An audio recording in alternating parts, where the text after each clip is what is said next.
తత్ర పశ్యత్సితాన్ పార్థః పితॄనద పితామహాన్ ఆచార్యాన్ మాతులాన్ భ్రాతॄన్ పుత్రాన్ పౌత్రాన్ సఖీంస్తదా శ్వశురాన్ సుహృదశైవ సేనయేరు భయోరపి.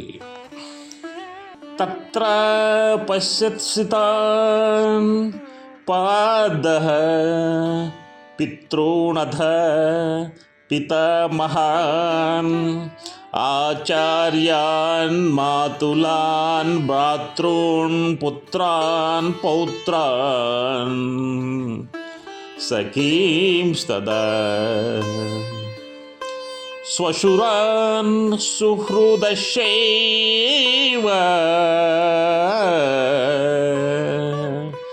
శయనయోరు భయోరపి.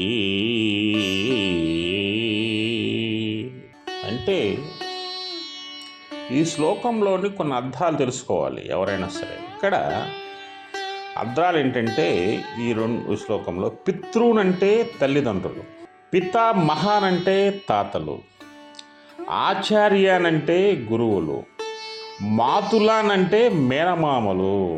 చాలామందికి మాతులాన్ అంటే ఏమిటో అర్థం కాదు. అంటే మేనమామల్ని మనం మాతులాన్ అంటాం.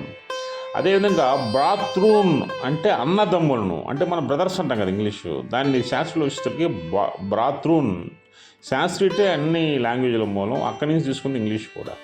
భ్రాతృన్ అంటే అన్నదమ్ములను, పుత్రాన్ అంటే కొడుకులను, పౌత్రాన్ అంటే మనుమలను, అంటే మన మనవలని పౌత్రాన్ అంటారు. మనం పుత్ర పౌత్ర అంటే కుమారులు మనవలని. షుకీన్ అంటే అదేవిధంగా సఖీనన్న సుఖీనన్న కానీ ఇక్కడ స్నేహితులను అంటారు. అదేవిధంగా శ్వశురాన్ అంటే మామలను.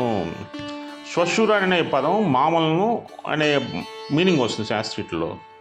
అదేవిధంగా మన హితములు ఎవరైతే కోరుతారో దాన్ని సహృదశులు అంటున్నాం, అంటే సహృదయం కలవారు అని అర్థం. ఈ మీనింగ్స్ మీకు ఎందుకు చెప్తున్నా అంటే మీరు తెలుసుకోవడం కోసం.